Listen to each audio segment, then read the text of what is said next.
Hello student, आज हम करेंगे class 5th chapter profit and loss. Profit and loss chapter बच्चों बहुत ही इजी एंड बहुत ही इंटरेस्टिंग चैप्टर है। आप इसको ध्यान से समझ के करोगे तो बहुत ही आसान चैप्टर है। ठीक है, अब प्रॉफिट एंड लॉस चैप्टर करने से पहले हमें समझना पड़ेगा कि प्रॉफिट क्या होता है, लॉस क्या होता है और इसके अंदर और जो 2-3 टर्म्स हैं उनके बारे में। ठीक है, सबसे पहले हम सीखेंगे कि कॉस्ट प्राइस क्या होता है। क्या सीखेंगे हम कि कॉस्ट प्राइस क्या होता है। अब देखिए बच्चों, कॉस्ट प्राइस क्या होता है। आप अगर बाजार में कोई भी सामान खरीदने जाते हो, ठीक है, मैं आपके ही वे से बता रही हूँ, वैसे तो थोड़ा सा और अलग वे से हो सकता है, लेकिन अगर मैं आपके वे से बताऊं कि अगर आप कोई भी सामान खरीदने जाते हो, यार लगा लीजिए कि दुकानदार हैं, कोई भी जो शॉपकीपर हैं वो कोई भी सामान बाहर से खरीद के लाता है ना। मान लीजिए शूज है, वो शूज बाहर से खरीद के लाता है 100 रुपीज में। वो बाहर से कितने रुपीज में शूज खरीद के लाता है? 100 रुपीज में।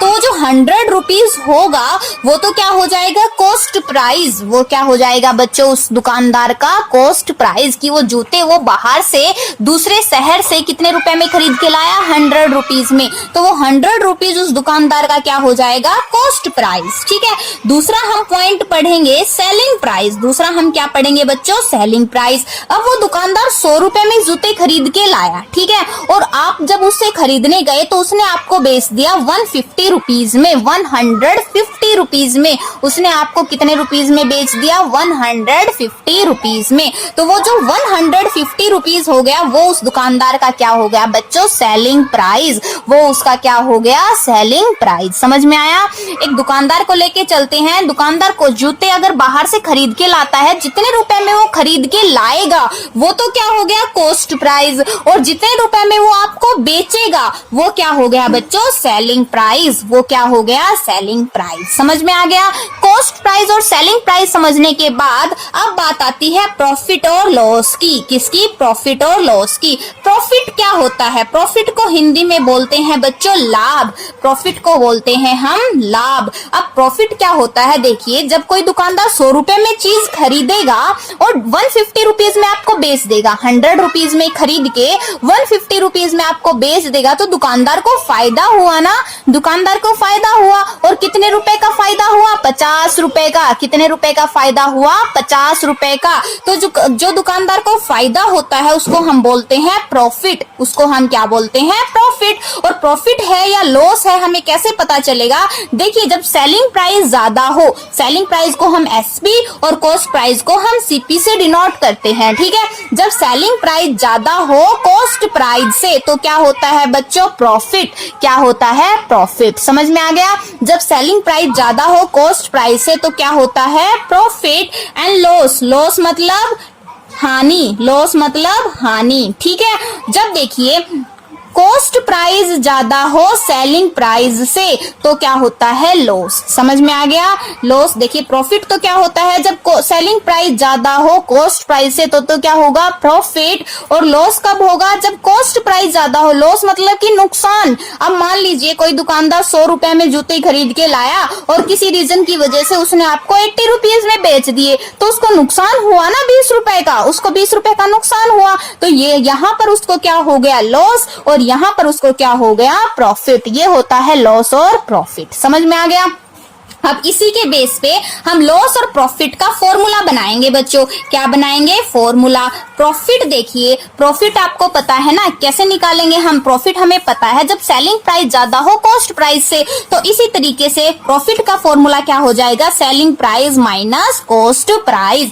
प्रॉफिट का फॉर्मूला क्या हो जाएगा बच्चों? Selling price minus cost price. और इसी तरीके से लॉस का फॉर्मूला क्या हो जाएगा बच्चों? अब देखिए, कॉस्ट प्राइस ज्यादा है ना लॉस में, तो क्या हो जाएगा? Cost price minus selling price. ये फॉर्मूले आपको याद करने पड़ेंगे बच्चों अच्छे से। रट्टा मारने की जरूरत नहीं है, चीज को समझ के फिर रिवाइज करना। ठीक है, तो लॉस क्या हो जाएगा? Cost price minus selling price. Profit क्या हो गया? Selling price minus cost price. और लॉस क्या हो गया? Cost price minus selling price. अब देखिए, प्रॉफिट और लॉस समझने के बाद हमारी बारी आती है सेलिंग प्राइस निकालने की और कॉस्ट प्राइस निकालने की। क्या निकालने की? सेलिंग प्राइस निकालने की और कॉस्ट प्राइस। अब सेलिंग प्राइस का फॉर्मूला देखेंगे बच्चों हम क्या होता है, और कॉस्ट प्राइस का देखेंगे कि क्या होता है। ठीक है, अब देखिए सेलिंग प्राइस और कॉस्ट प्राइस का जो फॉर्मूला होगा बच्चों, दो दो केस में होगा, ठीक है। एक केस में सेलिंग प्राइस कब, जब आपको लॉस हो रहा होगा, और दूसरे केस में सेलिंग प्राइस कब, जब आपको प्रॉफिट हो रहा होगा, ठीक है। दो तरीके से आपका सेलिंग प्राइस निकलेगा। एक तो अगर क्वेश्चन में आपको प्रॉफिट गिवन हो तो सेलिंग प्राइस का फॉर्मूला क्या होगा, दूसरा अगर आपको लॉस गिवन हो तो सेलिंग प्राइस का फॉर्मूला क्या होगा। ये हमारे पास दो तरीके हैं सेलिंग प्राइस निकालने के। अब देखिए, जब हमारे पास प्रॉफिट गिवन है क्वेश्चन में, क्या गिवन है क्वेश्चन में, प्रॉफिट, और हमें निकालना है सेलिंग प्राइस, और क्या गिवन है, कॉस्ट प्राइस। कॉस्ट प्राइस और प्रॉफिट, ये दोनों चीजें अगर आपको गिवन है और निकालना क्या है, सेलिंग प्राइस, तो सेलिंग प्राइस का फॉर्मूला बच्चों हमारे पास क्या हो जाएगा, profit plus cost price. Cost price देखिए उस तरफ जाके क्या हो जाएगा, प्रॉफिट के साथ ऐड हो जाएगा। तो सेलिंग प्राइस का हमारे पास फॉर्मूला क्या हो जाएगा, प्रॉफिट प्लस कॉस्ट प्राइस। समझ में आ गया, क्या हो जाएगा बच्चों, प्रॉफिट प्लस कॉस्ट प्राइस। दूसरा सेलिंग प्राइस का फॉर्मूला क्या हो जाएगा, जब लॉस गिवन हो, लॉस गिवन हो और कॉस्ट प्राइस गिवन हो, क्या हो, लॉस गिवन हो और कॉस्ट प्राइस गिवन हो, तो सेलिंग प्राइस का फॉर्मूला क्या हो जाएगा बच्चों, ये देखिए इस तरफ से देखिए, इस फॉर्मूले से हम निकालेंगे, हमें क्या निकालना है, सेलिंग प्राइस, तो क्या फॉर्मूला हो जाएगा, कॉस्ट प्राइस, और ये लॉस इस तरफ आके क्या हो जाएगा, माइनस लॉस, क्या हो जाएगा, कॉस्ट प्राइस माइनस लॉस, और ये उस तरफ जाके प्लस हो जाएगा। तो सेलिंग प्राइस का फॉर्मूला हो जाएगा कॉस्ट प्राइस माइनस लॉस। ये है सेलिंग प्राइस के फॉर्मूले, एक प्रॉफिट के केस में और एक लॉस के केस में। दो फॉर्मूले है प्रॉफिट निकालने का एंड लॉस निकालने का, और दो फॉर्मूले हमारे पास आ गए सेलिंग प्राइस के, एक प्रॉफिट के केस में और एक लॉस के केस में। अब हम निकालेंगे कॉस्ट प्राइस निकालने का फॉर्मूला। क्या निकालेंगे, कॉस्ट प्राइस भी बच्चों देखिए दो केस में निकलेगा, एक अगर आपको दे रखा है प्रॉफिट और दूसरा अगर आपको दे रखा है लॉस। अब जब आपको प्रॉफिट गिवन है तो कॉस्ट प्राइस का फॉर्मूला हो जाएगा सेलिंग प्राइस माइनस प्रॉफिट। क्या हो जाएगा, सेलिंग प्राइस माइनस प्रॉफिट। और दूसरा कॉस्ट प्राइस निकालने का जब आपको लॉस गिवन है तो क्या हो जाएगा, सेलिंग प्राइस प्लस लॉस। क्या हो जाएगा, सेलिंग प्राइस प्लस लॉस। ये आपके पास 6 फॉर्मूले हो गए हैं। पहला तो सीधा प्रॉफिट एंड लॉस का, दूसरा सेलिंग प्राइस का, एक प्रॉफिट दे रखा है तो, और दूसरा लॉस दे रखा है तो। तीसरा फॉर्मूला है हमारे पास कॉस्ट प्राइस निकालने का, एक तो प्रॉफिट दे रखा है तो फॉर्मूला क्या होगा, और लॉस दे रखा है तो फॉर्मूला क्या होगा। समझ में आ गया, ये 6 फॉर्मूले आपको अच्छे से पहले याद करने हैं, समझने हैं, तभी आप क्वेश्चंस करोगे तो क्वेश्चन आपको समझ में आएंगे, ठीक है। अब इसी के बेस पे हम कुछ क्वेश्चंस करते हैं बच्चों। ये देखिए, अगर आपके पास फर्स्ट क्वेश्चन है, देखिए क्या है, फर्स्ट क्वेश्चन क्या दे रखा है, फाइंड द प्रॉफिट और लॉस। क्या निकालना है हमें, प्रॉफिट या लॉस निकालना है, ठीक है।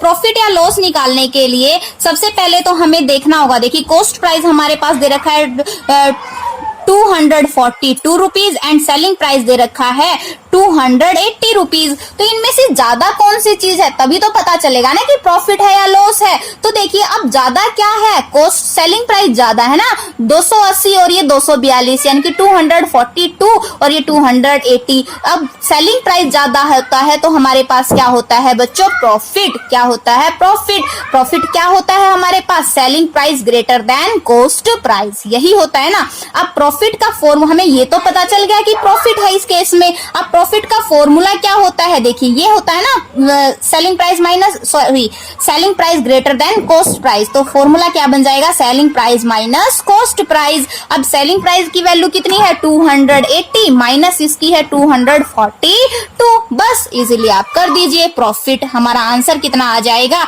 यहां से आ जाएगा 38 रुपीज। कितना आ जाएगा, 38 रुपीज। इस तरीके से आपको क्वेश्चंस करने हैं, बहुत ही आसान क्वेश्चन है, समझ में आ गया।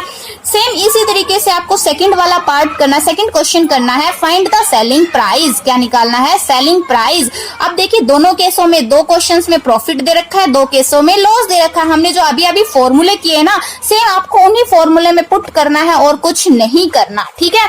अब देखिए हमने पास सेलिंग प्राइस का फॉर्मूला था प्रॉफिट प्लस कॉस्ट प्राइस। क्या था? Profit plus cost price. तो बस इस क्वेश्चन में इन दोनों को ऐड कर दीजिएगा। और लॉस के केस में था cost price minus loss, loss के केस में था कॉस्ट प्राइस माइनस लॉस, तो इसमें से इसको माइनस कर दीजिएगा, सेलिंग प्राइस आ जाएगा। सेम इसी तरीके से कॉस्ट प्राइस के भी प्रॉफिट और लॉस दोनों के केस में हमने अभी अभी फॉर्मूले पढ़े हैं। अगर प्रॉफिट हो रहा है तो क्या हो जाएगा? सेलिंग प्राइस माइनस प्रॉफिट, और लॉस हो रहा है तो सेलिंग प्राइस प्लस लॉस। बस आपको ये फॉर्मूला में ही पुट करना है और कुछ नहीं करना। आप बहुत ही इजीली कर सकते हो। मैं करवा भी सकती हूँ बच्चों एक एक क्वेश्चन, लेकिन इससे वीडियो बहुत ज्यादा लंबी हो जाएगी। इसको फिर ना तो आप अच्छे से देख पाओगे और ना मैं अच्छे से फिर करवा पाऊंगी। ठीक है, थोड़ा सा अपलोड करने में प्रॉब्लम होती है, इसीलिए इतना ही मैं करवा रही हूँ। अगर फिर भी कोई क्वेश्चन नहीं निकलते हैं तो आप कमेंट बॉक्स में कमेंट कर देना, नेक्स्ट वीडियो में हम उसको सॉल्व कर लेंगे। एंड प्लीज बच्चों चैनल को सब्सक्राइब करो, वीडियोस को ज्यादा से ज्यादा शेयर करो, लाइक करो। ठीक है।